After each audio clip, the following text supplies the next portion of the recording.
Phyllis, Ben and I aren't getting married. He's not my type. What do you mean, he's not your type? He is witty. He is attractive. He's successful. He's single. He's gay.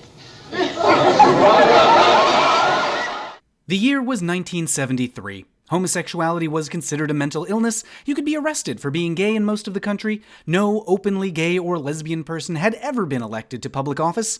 And Mary Tyler Moore, America's sweetheart, put a gay man in front of viewers for an entire episode without anyone noticing until the last minute, and then acted like it was no big deal, when it was, in fact, a very, very, very big deal. All aboard and welcome to Matt Baum's Culture Cruise, where we take a deep dive on LGBT themes on TV, in movies, in books and games, and more. This time we're taking a look at the Mary Tyler Moore Show, Season 3, Episode 17, My Brother's Keeper.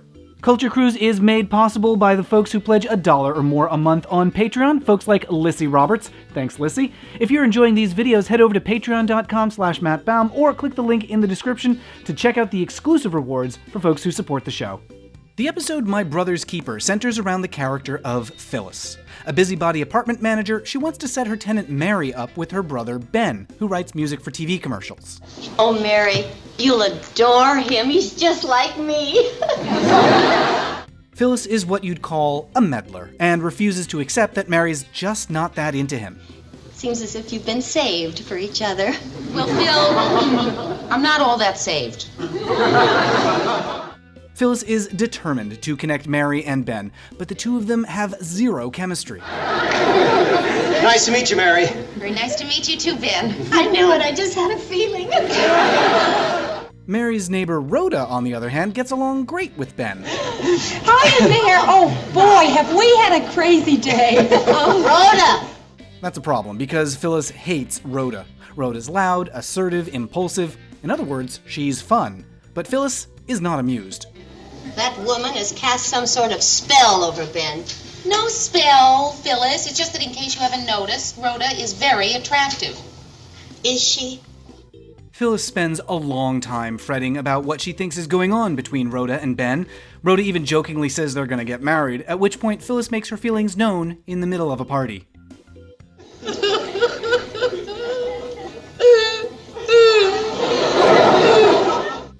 So then, in literally the last minute of the episode, Rhoda explains to Phyllis what's actually been going on.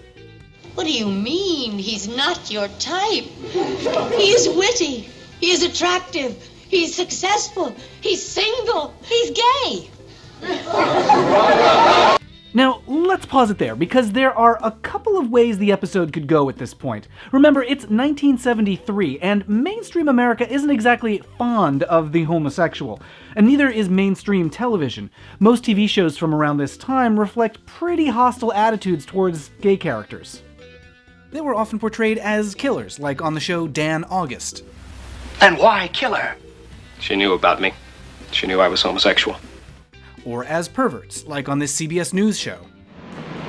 The average homosexual, if there be such, is promiscuous. He is not interested in nor capable of a lasting relationship like that of a heterosexual marriage.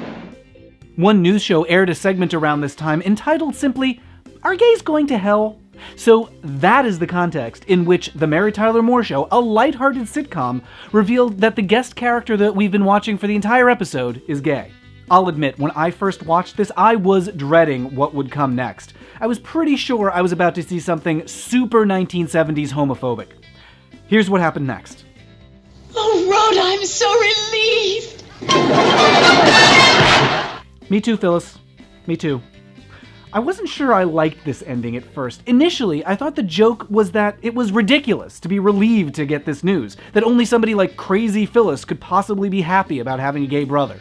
But I don't think that's what's actually going on. The joke is more that Phyllis just worked herself up into a frenzy over what turned out to be no big deal. I'm worried sick about Ben and Rhoda. Despite all her dramatics, there was a totally reasonable explanation for what was happening that she was simply too wrapped up in herself to consider. In other words, Phyllis is the punchline, not Ben. Her ignorance is the joke, not his sexuality. So now the secret's out. Ben is gay. He's not going to marry Rhoda, and Phyllis can just relax.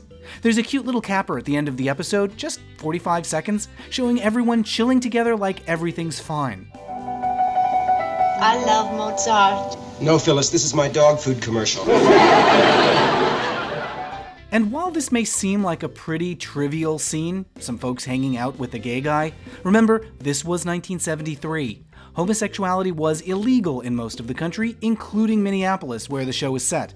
In fact, although it hasn't been enforced since 2001, Minnesota still technically has a ban on homosexuality to this day, with a penalty of $3,000 and a year in jail. The same year this episode aired, Minneapolis held its first Gay Pride Festival. The first meeting of PFLAG took place, that's the support group Parents and Friends of Lesbians and Gays, and San Francisco State University became the first university in the country to hire an open lesbian for a faculty position. And most significantly, in 1973, homosexuality was removed from the list of mental illnesses.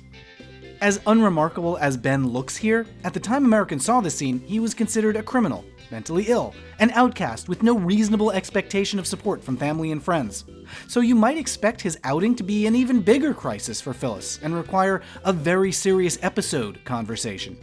But instead, it's just fine. No big deal. As long as he's not dating Rhoda, she's happy. This is an unbelievably positive response to a gay character on one of the most popular shows in the country. About a quarter of the TV sets in America were tuned to the Mary Tyler Moore Show in 1973. That's the same percentage as watched the last season of Seinfeld. And what did they see? Gay people aren't sick or sad or dangerous. They're just people. And fun to have at parties. Once Ben is out, everyone treats him like he's completely unremarkable. But considering the climate at the time, being unremarkable is the most remarkable thing about him. Land ho, we're pulling into port. Thanks for cruising along with us, and thanks to everyone who makes Culture Cruise possible with a pledge of $1 or more a month on Patreon. Folks like Lissy. Thanks again, Lissy. There's some lovely perks available to backers. Head over to patreon.com/MattBaum or click the link in the description to check out those rewards. Now, if you'll excuse me, I've got to go turn the world on with my smile.